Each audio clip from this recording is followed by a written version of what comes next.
one.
Welcome to Lakeside Primary School's interactive virtual learning space. Learn more about our school's history, signature programs, and our unique Lakeside experience through our school. Discover our school's exciting journey through the years and learn more about our heritage and legacy.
Our motto is to be our best.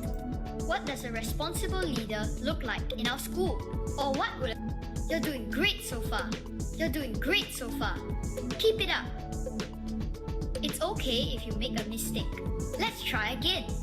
It's okay if you make a mistake. Let's try again.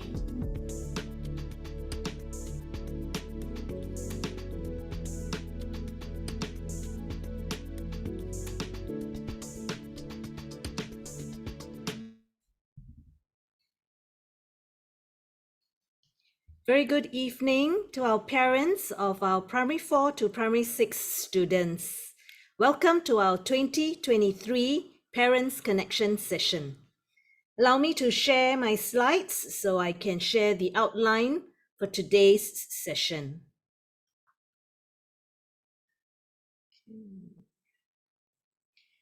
Okay, so for today, we have for you this program outline. I will address you, and then it's followed by a briefing done by my two vice principals on subject-based banding for Primary 4s and Primary 5s, followed by a briefing on DSA, PSLE, system, and Sec 1 posting. Then we will move on to our Q&A session. Let me begin my brief sharing with you. Some of you would have attended the P1 to P3 session on Wednesday. And if these are repeat sharing for you, then I think you would know it better and hear us out again.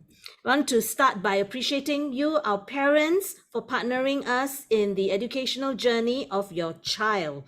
We appreciate you joining us today because that's the start of our partnership. And that would mean understanding the vision, mission, and values of our school. You must be quite familiar as parents of P4 to P6 students, our vision for the school. That means our students who go through the 6 years education in Lakeside will become lifelong learners and virtuous leaders. And we do that through our mission by providing quality education to nurture wholesome individuals. These are our school values, which you would be very familiar with if your children talk to you about them. We use the acronym L-Pride, which stands for Lakeside Pride. L for love, P for perseverance, R for responsibility, I for integrity, D for diligence, and E for the center of respect. We often share stories or take them through assembly talks on values. So do ask your children about these stories on values. We don't only teach our children the subjects. What's important is their disposition that they grow into, that they develop as they are learning. So the learning dispositions that we're talking about is a critical thinker, creative problem solvers, responsible leaders, active contributor, and confident communicators. These are very 21cc dispositions, and they will help our children thrive in today's world as well as in the future when they enter the workforce. Every year, we will have a theme to help us focus our efforts and our energies. And in the last 4-5 years, these are our themes. Rise up to the challenge. If you remember the banners that you see in the hall, shine as leaders, riding on waves of opportunity. And the last and most recent one in 2022, soaring in synergy and growing in gratitude, which is the theme that we had for our 20th anniversary. So what's the theme for this year? I'm sure you see the banners out at the traffic junction, as well as on the two big pillars that greet you when you come into the school at the foyer. Yes, you're right. Take charge and make a positive difference. What does it mean to make a positive difference? We shared with our children, it doesn't have to be something big. It actually requires them to look at their daily interactions with one another, their words and their actions when they interact with one another. It also means how they live their lives and role model for the others around them. Very often, we talk about what kind of imprints you leave behind. After talking to your friends or playing with your friends, how do you leave your friends feeling? Is it positive or do they feel otherwise? So these are the ways that we share with our children how to make a positive difference. So who will remind them? It's the children. The children are encouraged to take charge of their own learning, take charge and believe that they can make a difference, and be very intentional in planning how they want to make a difference in others' lives. This also means making a difference in their own lives and live out their lives in a way where they want to write positive stories about themselves. At Lakeside, we want to provide a unique Laker total school experience. And this is how we do it. This is a framework with the 4 quadrants. We establish caring and enabling environment, and that refers to the physical environment, which allows the children to explore, experiment, learn to make mistakes, and it's all right. It also refers to the psychosocial environment, where children feel safe enough to experiment, to learn, to communicate, and to interact with one another. The second aspect, we look at nurturing supportive relationships, relationships with their teachers, relationships with one another, with their peers. Thirdly, we develop holistic curriculum. The holistic curriculum refers to all aspects, the different domains, not just the cognitive domain, the aesthetics, the physical, the social, the moral domains. So we want to look at the total development of each child. As a school, as a learning institution, teaching and learning is very important. And strengthening the quality of teaching and learning is also something that we focus on. With all 4 areas looked into, we hope that our students, our Lakers, will have a positive and unique total school experience in Lakeside. You, our parents, are very important, and the most important partners that we have as we develop and grow our children. This would mean also two-way communication and like to share with you or remind you or reiterate the different channels of communication. Of course, there's the calling in. You can call in to make an appointment with leave a message for the form teachers, subject teachers, even our year heads or our heads of department. Numbers can be found at our website, our Lakeside website, or you can leave a message through our email, our generic email right here on the screen that I've put here, and our school website. Let me just show you.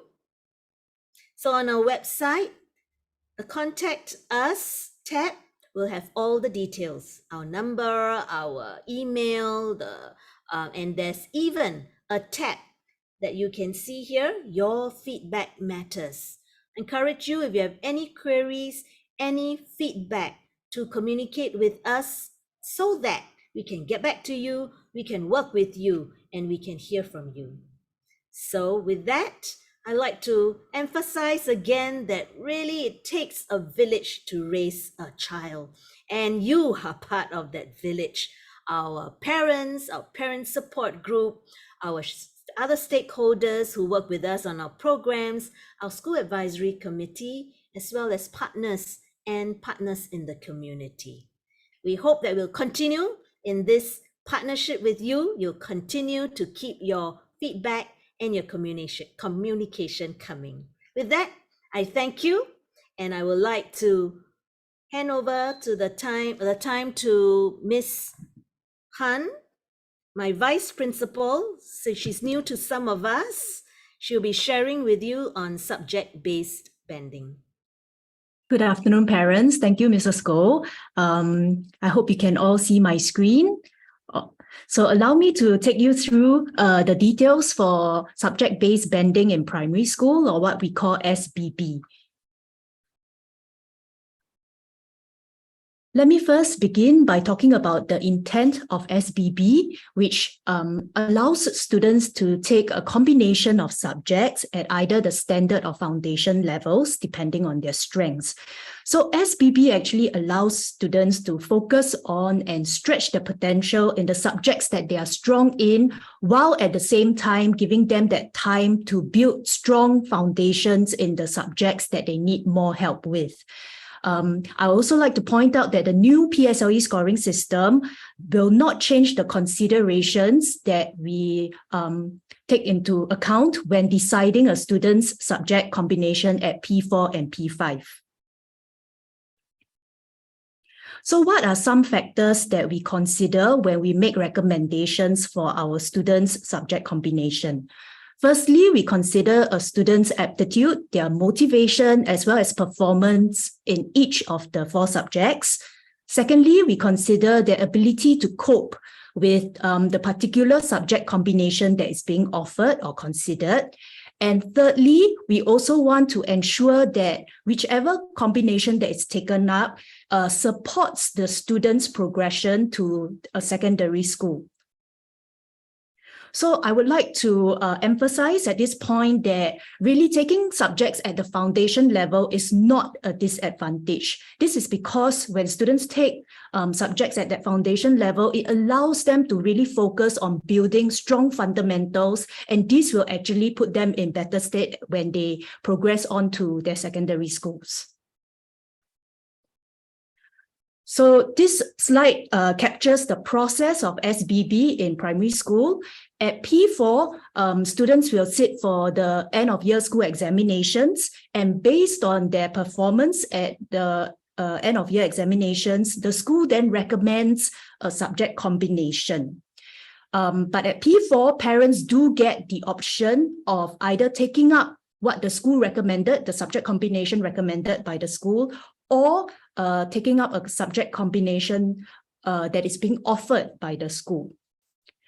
Then at P5, students will take this subject combination that they opted for, and at the end of P5, again with the end of year examinations performance, the school will assess how well the students have coped with that particular subject combination that they have been taking. And then this is where conversations will come in and advice from the teachers will come in terms of whether or not there are adjustments to be made to the subject combination. In some cases, students will switch from taking a subject at a standard level to taking it at a foundation level if they are found to not be coping too well. Then at P6, students will take the subject combination that is recommended by the school and sit for the PSLE. So this slide over here basically captures the different choices or in terms of the subject combinations according to the performance at the P4 end of year exams. For students to take 4 standard subjects, that means all 4 subjects at the standard level, they would have to pass 3 or 4 subjects. And then if they pass 2 subjects or less, they can still be considered for various subject combinations. But at that point, the teachers will come in to engage parents in conversation so that parents can also be supported in making an informed decision. Now, so I wanted to share a little bit about how the PSLE score is being calculated because with SBB, students can take a mixture of standard and foundation subjects. So over on the left over here, I've given an example of a student who is taking the 2 standard, 2 foundation combination. So it will be standard English, which the student scored AL3 for, Foundation Mother Tongue, B, Foundation Mathematics, ALB, and then Science, Standard Science, AL3. So this is the translation table for the foundation grades and how they are translated to the standard AL score, numerical score that is.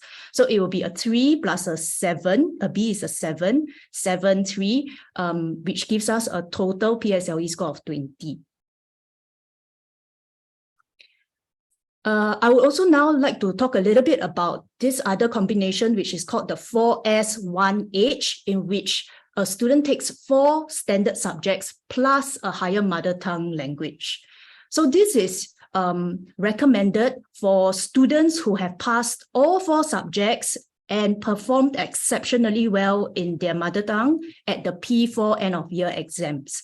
Then usually the school will recommend the 4S1H combination for consideration.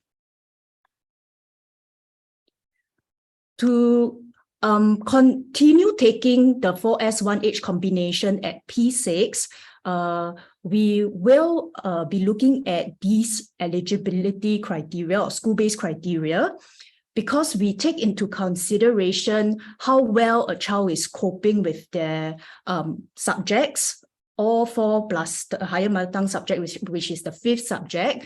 And then we also take into consideration the fact that at P5, there is an increased curriculum load and demand. Students who are taking higher mother tongue will have to stay back in school at least once a week for their higher mother tongue lessons. Also, their other subjects, you know, they will, I think P5 and P6 parents, you'll recognize that there is really quite a significant jump in terms of the content and the curriculum demands at upper primary. So this criteria is actually taking into account, you know, all the, how well the child is coping, whether they can continue to keep up with the rigor of having to stay back for higher mother tongue lessons, vis-a-vis their other subjects as well.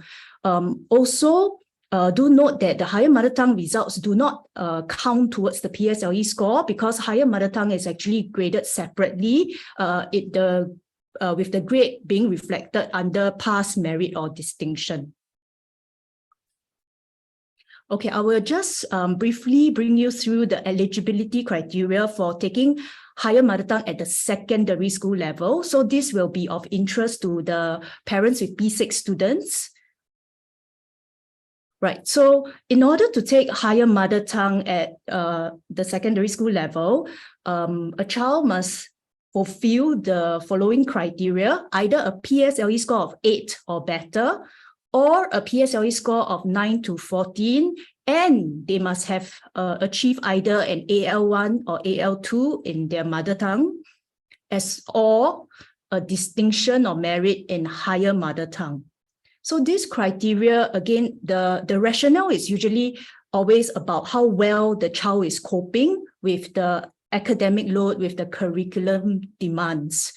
At the secondary school side, the schools also have the flexibility of offering higher mother tongue to students who are assessed to have high ability interests and are able to take higher mother tongue without affecting the performance in other subjects.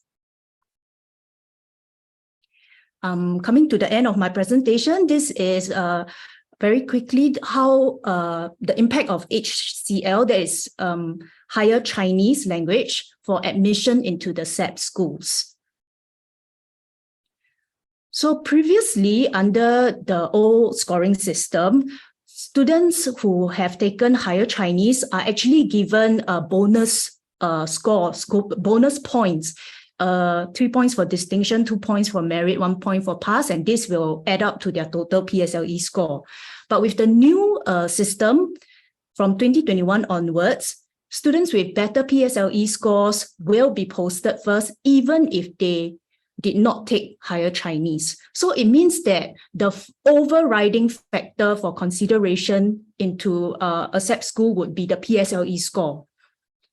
And then amongst students with the same PSLE score, those with better higher Chinese grades will then be having that posting advantage. I will elaborate more on my next slide,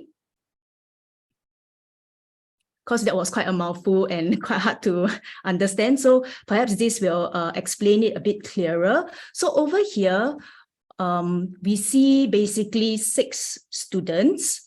And the first child that gets posted into the SAP school is the child with the best PSLE score of 7.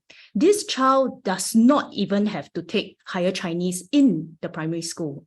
Okay, so it just goes by the final PSLE score. Then where the posting advantage kicks in is when we are looking at students who have scored the same score for their PSLE. So amongst the 2nd to the 5th student who all scored a PSLE score of 8, that's when the one with the distinction for higher Chinese will have a posting advantage above the one that has scored a merit at a pass and so on.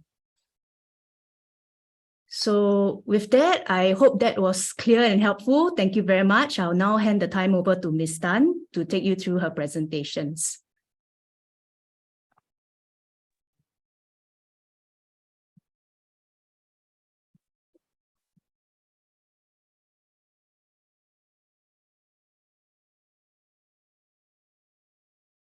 Okay, good afternoon, parents. I hope you can see my slide. I'll be bringing you through the PSLE scoring and Set 1 posting systems, and then I will cover a little bit on direct school admissions. Yeah, okay. So the intent of PSLE, I think, hasn't changed. So PSLE is a useful checkpoint at the end of primary school to help students, parents, and teachers understand where each student's academic strengths lie. This will help parents and students to decide a suitable secondary school and a suitable subject level that matches your child's learning needs. It's very important for your child to continue to enjoy the learning process and also progress steadily without being overly stressed when they are in secondary school. Okay, it will be the next 4 years of their lives. Yeah. So over the years, I think we have been changing the education system, and a lot of focus now is really on helping our students to discover and develop their strengths and interests while moving away from overemphasis on academic results. So the scores, the PSLE scoring has changed by three major shifts.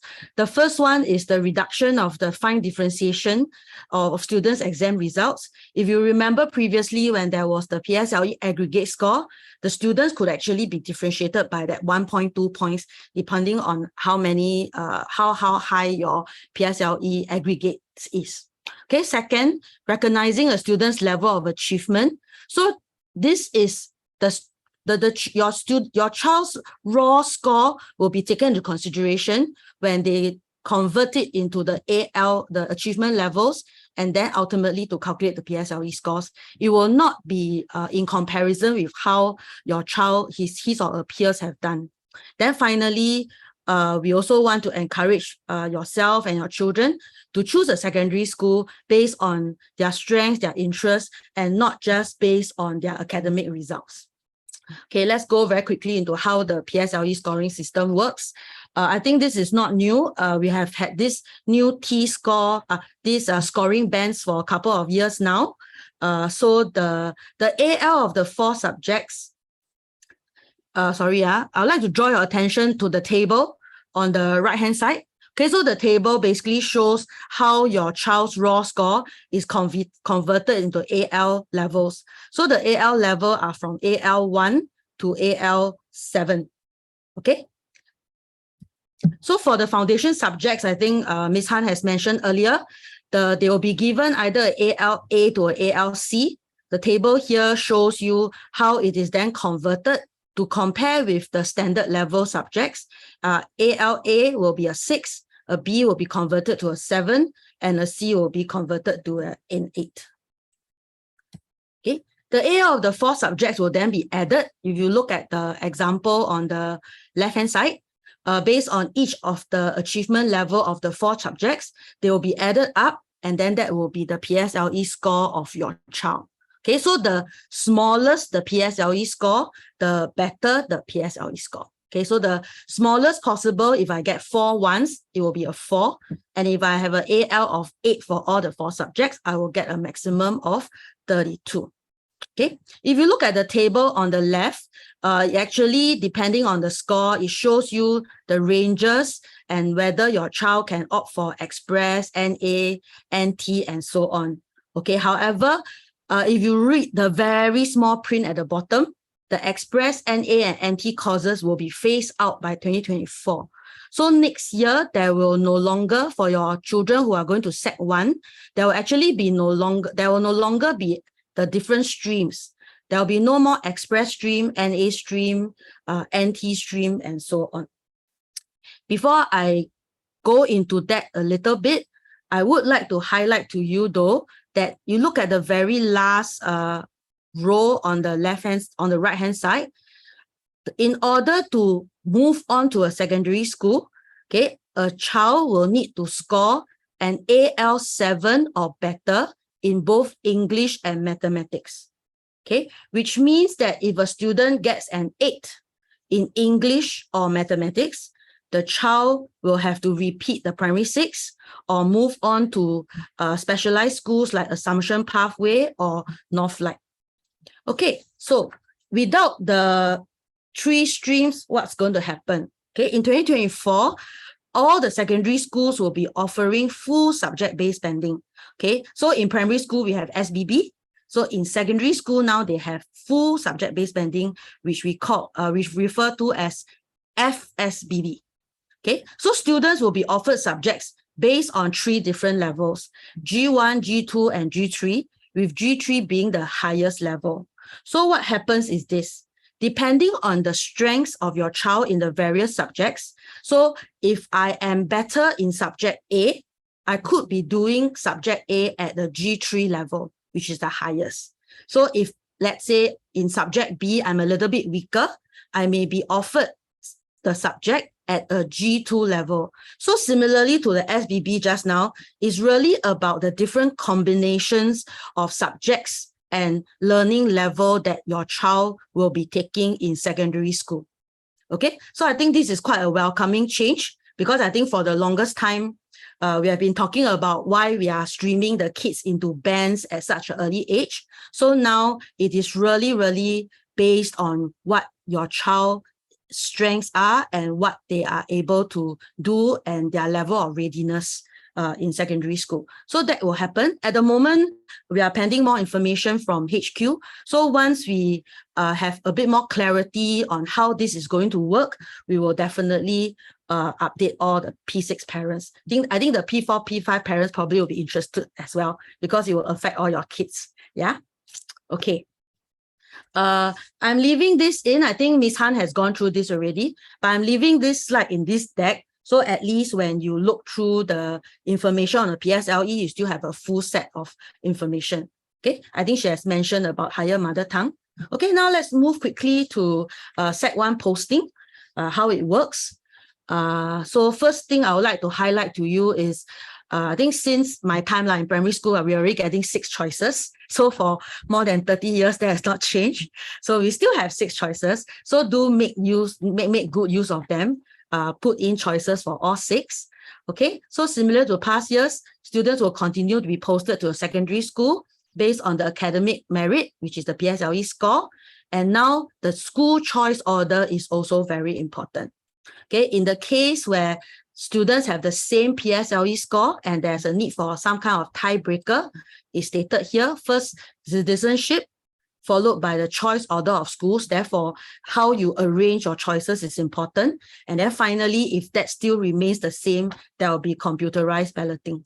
Okay, so I would like to remind parents that when you are deciding your choices, how you rank which one to put as first choice, second choice is important, okay, especially when it comes to tie-breaking situations. Yeah. Okay, the PSLE score ranges. I'm going to move on. Okay, using the PSLE score is a reference for you. Okay, other than looking at the results, do really consider what other programs and what's the culture like in the school. Because as I mentioned earlier, your child will be studying there for the next 4 years. And if it's an environment where the child can thrive, that will definitely benefit your child a lot more than being in a very, maybe a school that you want them to go in and then they end up being overly stressed. So do consider that.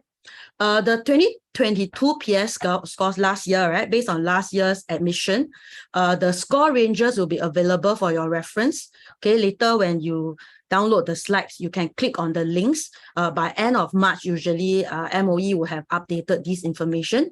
Then you can take a look at what are some of the scores and the cutoff points for the schools in last year's intake. Okay, these are just indicative scores because in 2023, depending on how the children perform, as well as how the parents and the students choose the choices, the range may change or may vary slightly. Okay, so the cutoff point is not an absolute. Yeah, okay. Just very quickly, you will see something like this. The Express Normal, Acad Normal Tech will probably be different. So that one, we are still pending updates. But generally, you will see 2 scores for the various schools. The first score will be the score of the first student who get admitted to the school. And the score at the end will be the score of the last student who are admitted to the XX secondary school. And the one in blue will be so-called the indicative cutoff points. Okay, like I said, the information you get is based on 2022 intake.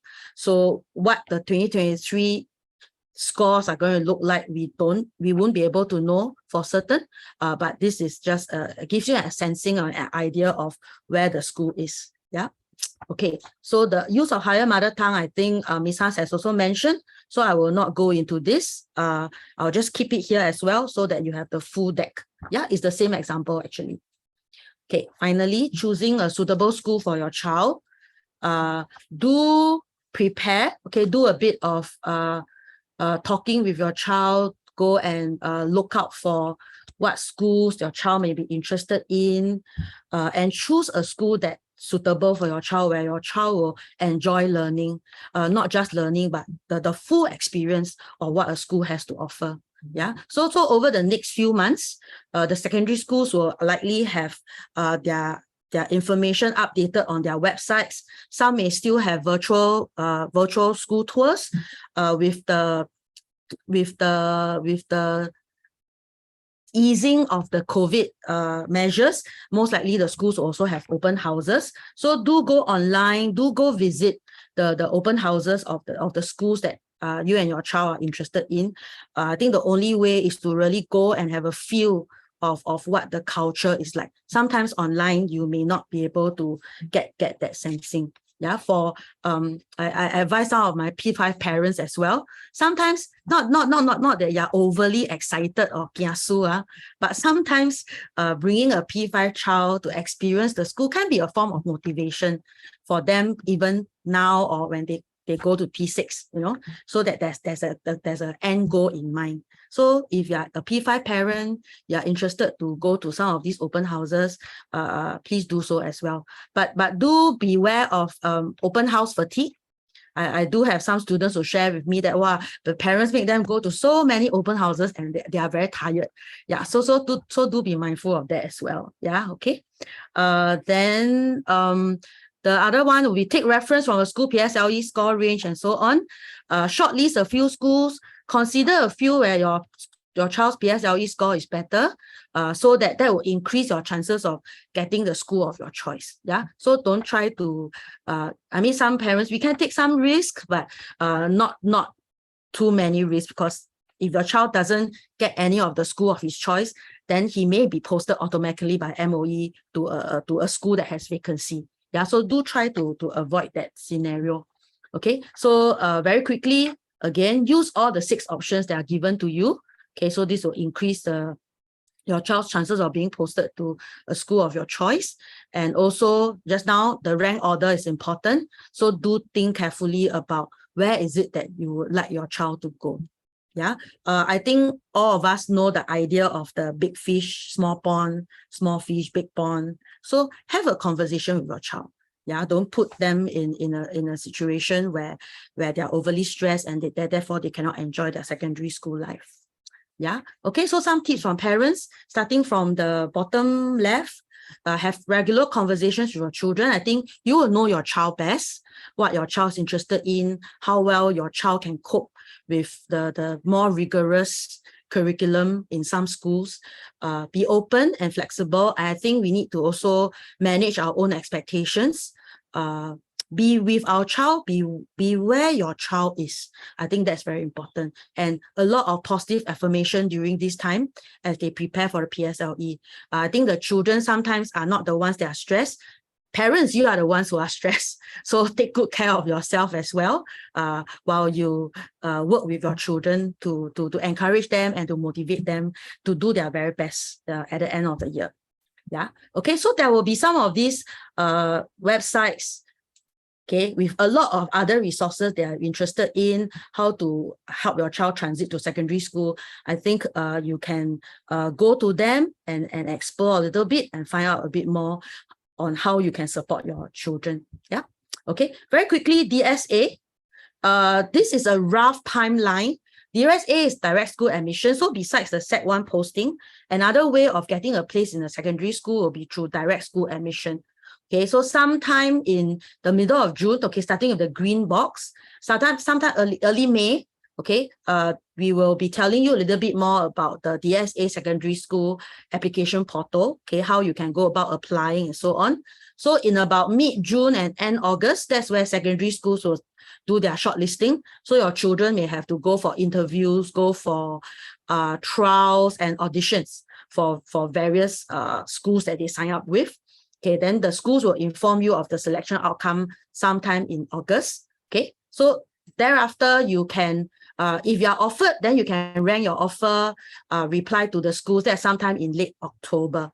Yeah, so at that point, if you change your mind and decide that you do not want to be involved in direct school admission, you can still do that. So you just withdraw your submission. Okay, then in late November, you should know the outcome of the DSA. Okay. There will be a briefing on DSA alone on the 28th of April. We will be sending you a PG message with the confirmed date, most likely on the 28th of April. And we'll also send you the agenda at the start of term 2. So for parents who are interested in DSA as another way to get into a secondary school, do join us for the briefing. By then, we will be able to give you a lot more information that will be most helpful. Okay, so the most updated information, we have over the years recorded videos with our Lakeside alumni as well as conversations with our students. So sometimes hearing from them can be quite meaningful and useful for your children as well, including how they maybe prepare for the interview and so on. Okay. For Lakeside, we have also compiling a list of schools that matches the talents that are in the surrounding secondary schools. So that we hope will also be something useful for you as you are considering what DSA to take up, and also what schools you may want to do the DSA with. Okay. Finally, I just want to highlight that there's West Stories. This is a publication of all the schools in the West area. Okay, so it is already in our website. That's the 2022 edition. Okay, so you may go to that as a reference to find out more about what are some of the niche programs of the various secondary schools that are interested in. Okay, the schools for DSA, they are really looking out for sound fundamentals and potential in particular talent areas. So your child could already be talented and doing very well in a particular area, or has shown very good potential. So they will also consider children who show good potential if they are at the moment not performing at the highest level. Okay, so the three things that they look for, talent, passion, and commitment. I do have cases before where a child went through, because want to go through SOTA, right? So went through a lot of enrichment in the art class. The art class helped with all the portfolio and so on. The child was able to get into the interview, but then from the interview realized that the child's interest does not actually really lie in art, and therefore I think it's important that it should be an area that your child is really interested in to pursue for the next 4 years. They also look at personality, good character, whether your child has leadership qualities and so on. So it's not just based on the talent. A lot of the character and qualities that your child possesses is also very important. Okay. And then finally, there has to be a good academic fit. Different schools have different rigor when it comes to the curriculum. So that is something that you need to consider. Okay, in my SOTA example, in the end, I think my student had to drop out of SOTA and had to shift to a mainstream school. So that again are new challenges and stresses that a child may have to face if they are, put in a school that actually not where their interests and talents lie. Yeah. Okay, so DSA is not a shortcut to get into a school. So I'd like to say that to all parents. It is another way if your child shows interest and talent in a particular area. Okay, which school should my child apply? So look at the program similar as Set 1 posting. Find a school that has a program that matches your child's talent. If a child enters a school through DSA, there will be that commitment to continue with that talent for the next 4 years. Okay, so make sure it's something that your kid really enjoys to do. Yeah, the latest information also later sometime in April, May will be a good time to go to the school website, visit our open houses to understand more about the DSA. All right, where can you find more information? There are certain links, but I think do wait a little while more, maybe till April, where you can get the most updated information. Yeah. Okay. Okay, that's all I have for you, parents. Hope the information is useful. Okay, thank you very much. Okay, thank you, Ms. Tan and Ms. Han as well. I think that's quite a lot of information for you to take in. And at this point, I'd like to just highlight to you there's a Q&A function at the bottom of the screen. So if you have a question, do submit the question to the Q&A function and we will attend to your questions. Thanks to parents who have submitted questions to us earlier. We will begin by addressing some of these questions and move on to some of the Q&A questions submitted. Okay, let me begin by introducing the panel that we have here with us today. My two vice principals, I have Ms. Tan Hui Ping, whom you've just heard from. Hello. And Ms. Charmaine Han. Hello again. Good afternoon, parents. My year head for middle primary, Mrs. Catherine Au. Hi, good afternoon, parents. Year head for upper primary, Mrs. Eileen Seat. Hi, good afternoon, everyone. My IP heads, I begin with my HOD for English language, Mrs. Kimberly Walker. Hello, everyone. My HOD for mathematics, Madam Cynthia Goh. Good afternoon, parents. My HOD for science, Miss Audrey Cheong.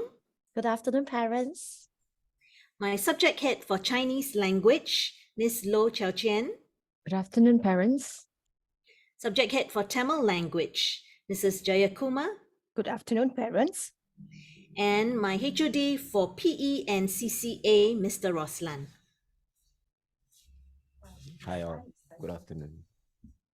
Okay, so let's begin with the first question that's been submitted earlier on curriculum matters. Is there still CA1 exam for P5 students? So this is probably a parent of a P5 child. Can I invite Mrs. Seet, year head for upper primary, to respond to this question? Sure. Good afternoon, everyone. Thank you for the question. Okay, is there CA1 examination for a P5 student? So aligned with MOE in the removal of examinations, the school will have actually more time to design and provide a variety of learning experiences for our students. So our students not only get to enjoy more opportunities to discover their interests and strengths, as well as to actually have more time to act on the teacher's feedback, and thus inculcating a joy of learning in them. There is also no formal continual assessment for primary 5. However, there will be a term review conducted termly to monitor our students' learning as part of our daily teaching and learning. Details of the term review of term 1 has already been posted on Parents Gateway. So parents can actually check in with the form teacher if you have not received the information. I hope that answers your question. Thank you very much. All right, thank you, Mrs. Seet. A second question on English language. So, Mrs. Walker, be ready for this question. How can we help our child improve in the English language and I suppose the learning of the English language? Mrs. Walker, please. Okay, thank you for the question. The specific strategies that can be used to improve one's English can be summarized with 2 A's. The first is to acquire, the second is to apply. So when we talk about acquire, it refers to obtaining the necessary skills and knowledge required to manage the language. So things like vocabulary, you can acquire it through reading more. And parents, you can provide your child with opportunities to read widely. So thinking skills are also important, and they can be acquired so that the child has the appropriate tools to use when reading a text, for example. The second A is apply, and this requires parents to perhaps play a bigger role in your child's learning. So firstly, you can remind your child to apply the strategies that they've learned in school. So for example, in English, if they're completing a piece of work, you could ask them to make their thinking visible through annotation as you're monitoring their work. For speaking, you may want to provide them with opportunities to share their thoughts and also to encourage them to elaborate on the thoughts. I think at the end of the day, it's very important that the children are not afraid of making mistakes when it comes to using the language. If they're very fearful of making errors, they would not want to practice, and then it is less likely for them to show any improvement. So do help your children develop the willingness to try and to learn from their mistakes, be it speaking or writing. Yeah, thank you. Thank you, Mrs. Walker. You will realize, parents, for those of you who have sent in live questions, that sometimes you will get a reply, a typewritten reply, or if you do not get a reply during this session, don't worry, we will still get back to you either with a collated Q&A document placed on our website, or we will call you personally if it is very specific to your child. Okay, our next question on science. How can parents help the children to learn better with challenging topics in science? Okay, so I would like to invite my HOD for science, Ms. Audrey Cheong, to respond to this question, please. Yes, challenging topics in science usually involve abstract concepts that children cannot see. So heat, light, energy, and forces are some examples of challenging topics. For instance, children cannot see heat and forces, but they can see their effects. Hence, it is more difficult for some children to understand or in these concepts. Some strategies that parents can use to help their children to understand the concept better are: 1, you can encourage your child to read widely. Start with the textbook and progressively read beyond the textbook. Read non-fiction books on topics that children find difficult to understand. Number 2, you can engage your children in conversation about the concept they have learned. Encourage them to explain the concepts using the correct scientific terms. 3, create opportunities for them to try simple science experiments at home and use authentic context to learn about the concepts. For example, when cooking, you can get your child to explain the concept on heat gain and heat loss. Finally, children can also watch documentaries and experiments related to abstract concepts on online video. So do try out these strategies with your child to help them to understand the concept better. Thank you. Thank you, Ms. Chong. I realize that we are so used to it, we're using quite a few acronyms, right? So WA is for weighted assessment. So sorry, we'll try to elaborate on it. For SEAB is Singapore Exams and Assessment Board. Okay, let's go on to the next question. On assessment, Mrs. Walker, be ready to take this question. With the removal of all mid-year examinations, how is assessment done in Lakeside or in schools? Mrs. Walker? Okay, so thank you for that question. I think assessment is a very important topic to parents, but let's look at it as an ongoing process that is integral to teaching and learning. So it's not something that we get panicky or worried about maybe in fixed points in the year. So look at it as an ongoing process, a daily process. Our teachers provide both qualitative and quantitative feedback to children on their learning progress throughout the year. So we look at not just what we call our termly reviews or the weighted assessment, the WA term that you're familiar with. We also look at your child's daily work and give feedback on that. So we build on the national level efforts to move away from an overemphasis on academic results. And we have removed mid-year exams for all levels. So instead, there will be termly reviews and school-based assessments, and this frees up time and space, which the school will leverage on to deepen students' learning and to strengthen holistic development. So the assessment plans have been sent out, I think, a few weeks back for all levels. So do check your Parents Gateway for more information as well as the topics covered in each review. And should you be unable to locate that PG message, do reach out to your child's form teacher or subject teacher, and they will be happy to assist you. Thank you. Okay, thank you, Mrs. Walker. Okay, let me take a question, a live question. On P5 Chem, at the question is submitted at 4:54. Understand that there's water activity like kayaking. Is there safety measure? Are there safety measures? Can I invite Mr. Roslan to respond to this question, please? Mr. Roslan. Okay. Yes, we have a very comprehensive safety measures by MOE. So there are compliance checklists that we need to follow in order for us to run that program in school. And we have to fulfill all because it's a compliance checklist. So just basic steps that we need to do will be everybody must have a PFD. It's a ratio of 1:10. Kayak instructor, they must be a qualified kayak instructor. And every child must go through a water confidence test. That means they must be able to float using their PFD. So if they are not able to and not showing confidence in their PFD, or PFD stands for personal flotation device, then the child won't be on the kayak. Yeah, so if the child have gone through the confidence test, okay, then they will be on the kayak. Basically, it will be one instructor to 5 boats, because each boat there are 2 kayakers there. Yeah, so rest assured, of course, we take the condition of the water, we take the weather into consideration before we proceed with the activity as well. Yeah, I hope that answered the question.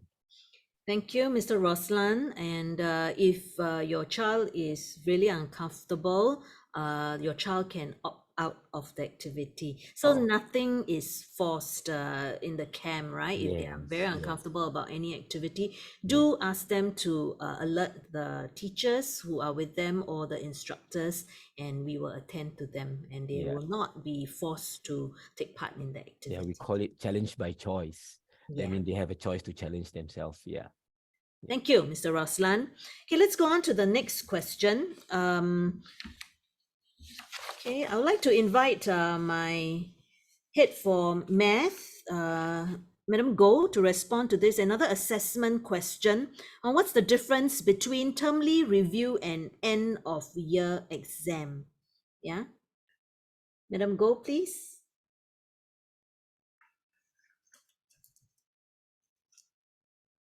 Madam Goh, you are muted.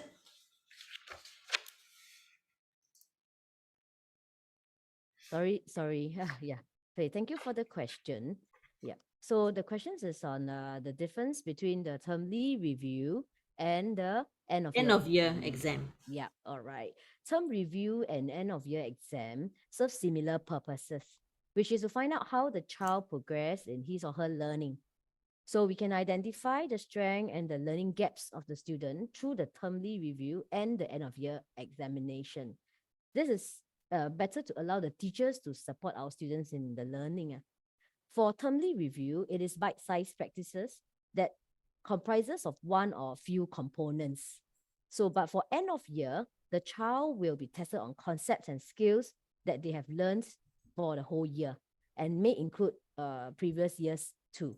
So basically, the biggest difference would be, I think, the format of the paper, the number of questions that's being tested. So I hope that answered the question. Thank you very much. Thank you, Madam Goh. Let us move on to the next question, which is level related. So Mrs. Au, this question is for you. How will the class allocation be done from P4 to P5? All right, thank you for the questions. For class allocation at the end of P4 is actually done based on the following criteria. First, subject combinations, foundation or standard subjects being offered. Second, the non-academic considerations such as the dynamics of the students. And third, the learning pace of the students. And the school also do consider the gender compositions of the classes to ensure a good balance and distributions in each class. I hope that answers your questions. Okay, thank you, Mrs. Au. Another question on concerns on higher mother tongue. And I would like to invite Mrs. Jayakumar to take this question. Can my child drop higher mother tongue at primary 5 or primary 6? Mrs. Kumar, please. Okay, so if your child is currently in P5 and is offered to take higher mother tongue by school, then it means that your child has shown his or her potential at P4 subject-based bending, which was carried out last year. If school has not offered a higher mother tongue and parents have opted to take it, then you must have planned some form of support for your child so you can actually continue with the planned support that you have already prepared for your child. So this means we actually do not recommend dropping the subject higher mother tongue midway. We will consider the subject combination at end of P5 when we have all the overall scores for the 5 subjects. And that will inform us better on whether continuing higher mother tongue is advisable for your child or not. And if your child is currently continuing to take higher mother tongue at P6 now, after last year's P5 SBB, then it means that your child is able to cope and even have done well in higher mother tongue, and at the same time have performed well for other subjects, your English, math, and science. So he or she should be continuing higher mother tongue. But nevertheless, if you still feel that your child is struggling and still has difficulties managing the overall academic load together with higher mother tongue, then maybe you can officially write into your child's mother tongue teacher and we will guide you from there accordingly. Thank you. Okay, thank you, Mrs. Kumar. Okay, let me take a look and see if there are any live questions. Okay, I have a very effective team behind the scenes, and that's why there's also a team that's responding and typing responses to those questions that are coming in. Then let's look at some other questions that has been submitted earlier. Okay. Okay, let's have this question on how does the school decide when to offer higher mother tongue to the P4 students at the end of the year? So can I invite Miss Low Chao Chen to respond to that question? Miss Low, please. Thank you. Thank you for the question. At the end of the P4, the school will recommend a subject combination that is most suitable for the students based on their academic results at P4. Yeah, and higher mother tongue, as mentioned earlier, is recommended if the students scored very well in their mother tongue language and also and maintain good performance for other subjects as well. So it is to let us assess whether they can cope, the student or the child can cope in the P5 subject combination, because as you know, higher mother tongue is an additional subject besides the standard mother tongue, science, maths, and English. I hope that answers the question. Thank you, Miss Low. Okay, a question on DSA. How can I help my child prepare for the DSA interview? Okay, can I invite HOD for PE, Mr. Roslan, and CCA to respond to that question? Hi. Yeah, okay. For DSA interview, varies. So some you actually go down and show some skill, and then they will ask you some question about the sports that you are in, or whichever areas that you are applying for. So in terms of how we prepare the kids is, we give them pointers on what to look out for. We encourage them to actually find out more about what the school is providing, because they need to know, or they need to show that they actually wants to go to the school, and not just like what some student answer will be like, is my mother say it's near my house. So this kind of answer we discourage. So of course, if you are applying for Fuhua for badminton, for example, and you have your own training outside, then we will encourage them to talk about the sport, to talk about what they know about the school, CCA training, what they know about the school achievements in that sense, and how they want to be part of it. Yeah, so that's one way that we can help. And also we encourage the student to in terms of their appearance, in terms of the language use. So these are the way that parents and teachers like us in the school can help the student to tackle the interview for DSA. Yeah, I hope that helps.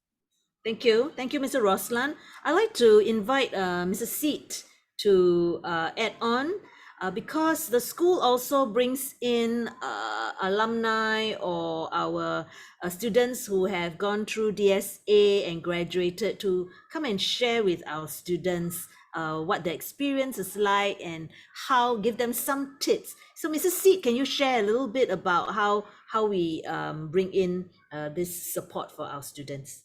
Sure. Thanks for the opportunity to add on. In fact, we work very closely together with the CCA as well as the PE department, where we actually ask the students to, our alumni, actually our ex-students, so we will get them to actually record their experiences of what they went through before they apply for the direct school admission. So they will share some of their success factors, like for example, how they prepare themselves. So like for example, they read up on the school, they get to find out a little bit more from their relatives and friends who have already been successfully enrolled into the DSA school. And furthermore, they will also take actually go for the open house too. So what we do is that we will get them to record all these experiences and we will share with our P5 and P6 students. So we not only do we share with our P6 students, we also hope to inspire the P5 students to work towards the if they are going to apply for a DSA school of their choice. So we are looking forward to having a few more videos from our students who have successfully enrolled into DSA this year, a variety of different DSA areas. For example, ranging from sports to even very specialized areas now like applied learning program, ALP, or STEM, okay? And some actually have very specialized areas like in the area of forensics. So quite interesting area. We're getting a few of these. So every year we do get a few variety of recorded experiences, and we share that with our P5 and 6 students. Apart from that, we also get the teachers to talk to them. So depending on which area the students would like to apply in, we actually look out for opportunities to support them. So we will actually share more with the students again towards the term 2 part when we have actually more details of the DSA areas. I hope that answers your question. Thank you. Thank you. Thank you, Mrs. Seat. Let's go on to the next question on prelim exams. Can prelim exams serve as a benchmark and prediction of students' PSLE results? How should we use the results from prelims as an estimate of a student's PSLE performance? Can Madam Cynthia Goh take this question, please? Sure. Thank you for the question. Prelim exam provides a platform for the students to apply the skills and concept learned. And then prelim exam is also done in a setting that is as if you are taking PSLE. That's why I call it prelims exam, right? So prelim exams serve as a benchmark to a certain extent. But it does not mean that what the child sees in the prelim exam will definitely be what he or she will receive from PSLE. We have cases where a child may not do so well with the prelims, but has improved vastly for PSLE. So, and the parents also should take note that there are also other contributing factors that will affect a child's performance during PSLE itself. So the purpose of the prelims exam is to allow your child to understand where or she is at that point in time and what else he or she could work on. I hope that answers your question. Thank you very much. Thank you, Madam Goh. Okay, there's a question on volleyball competition and will there be training sessions? I let my HOD for PE to respond to that question. So we will respond to that. Or would you want to take it live? I can respond. Just go. At 4:59, that's a submission of that Okay. question. Okay, can I answer it? Yes, please. Yep. Okay. I believe the question is from a P4 or P5 parent because the P6 currently is going through the competition. Yeah, so National School Games is going on right now, and we are starting with the senior division, which is the primary 6 and a little bit of the primary 5 if the child is good enough. So yes, the competition is going to happen even for football and volleyball and the other sports as well. And since we are talking about this, don't have to worry about what the child achieved because NSG has aligned their so-called participation or achievement together with the cockpit system or MOE system, whereby the secondary school have access to for your DSA application. So there is no more, secondary school are not required, do not require parent to give testimonial or records of their achievement, because it will be automatically put through the system. So rest assured that if your child participate in the volleyball competition or represented school, it will be reflected and the secondary school have access to it. Okay, thank you, Mr. Roslan.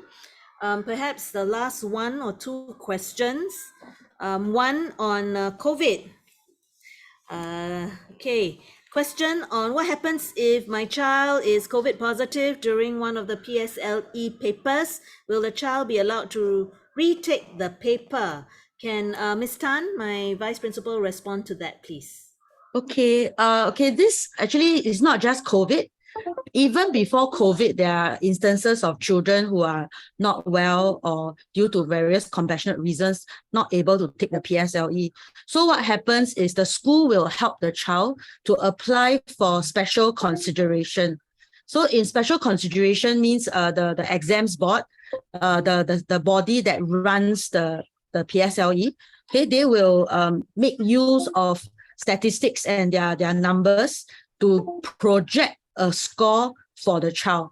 So usually they will use multiple data points, one of which is they will request for the school to submit the prelim results of the candidate as well as certain of the identified peers in the school.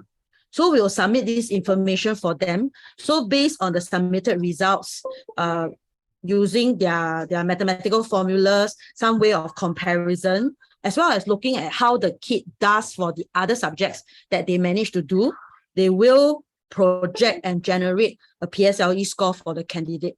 So this is not a new system. Before COVID, long ago, where there are children who are not able to take PSLE, this system has been in place. Yeah. So it's quite a trial and tested system that they have been using for a long time. Unfortunately, there is no makeup for PSLE. There's only makeup for PSLE oral. If your child misses the first PSLE oral, there is a makeup. But that's about it. There isn't makeup for any other exam, listening, or all the written papers. Yeah. So so even though prelims not the real thing, we still, without stressing the children, we consistently encourage them to do the best that they can. I think that's the best way we can support them. Yeah. Yes. Thank you, Ms. Tan. So reminder that if your child is unwell, do not come and take the exams, because you may be, your child may not be well enough to do his or her best, and also you may be passing the bug, whatever flu bug or COVID, to the other children around them. Okay, so that's important. Personally, my son was not able to take a few of the papers for PSLE, and of course we were wondering what would happen, and really it's the prelims is taken, prelims results are taken into consideration, and he was not disadvantaged in any way. Yeah, so this is personal experience. Rest assured, not to be overly stressed if your child falls ill. Yes, Miss Sorry, can I just add that this special consideration is only in cases where there is a valid reason. So if a child is unwell, you will need to get your MCs to cover the various dates and so on. So do take note of that. Parents note that my child not feeling well is not going to allow your child to apply for special consideration. Yeah. If that happens, we will advise you further, definitely. To get in touch with us and we will guide you. Yeah, so you need to get an MC. Yeah, so anyway, my son had chicken pox. Yeah, so definitely cannot take the paper. Okay, we have just one more minute. I'd like to end on time and not keep you as well. There was a very interesting question on higher mother tongue, and if higher mother tongue doesn't contribute to the ALs, the achievement level of the PSLE score, then why take higher mother tongue? Can I have Mrs. Kumar respond to that? What's the benefits of taking higher mother tongue? Mrs. Kumar? Okay, thank you for the opportunity. So basically, we have actually answered the question. I mean, we have typed the response. Maybe I just respond here as well.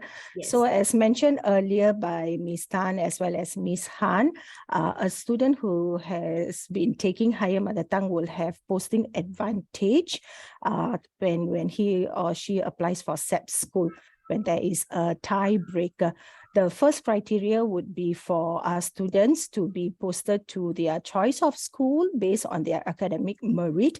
But let's say if a child has there are a few group of students who have scored the same grade, then this higher mother tongue grade will function as a tiebreaker. So a student with distinction would be given the opportunity to take up the school of choice as compared to a child who have gotten a merit or a pass. So that would be the benefit of taking higher mother tongue, especially for SAP school for HCL students.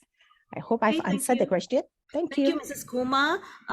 Okay, for children who are not interested in joining a SAP school, then does it mean that the learning of higher mother tongue is gone to waste? No. Okay, I think it's about the love of the language. Okay, enjoying the love of the language and also learning the culture of the language. Okay, so if your child enjoys and excels in the language, so don't stop them from taking the higher mother tongue just because it doesn't add on to the PSLE score. All right. Okay. With that, we will end our time here with you, our Q&A session. Thank you for staying with us and thank you for your questions. If your questions have not been answered, we will get back to you either personally or through your form teachers or subject teachers. Okay. And we will actually put up the collated Q&A questions and the answers on our website as well. Thank you. Have a great evening and a great weekend. Bye.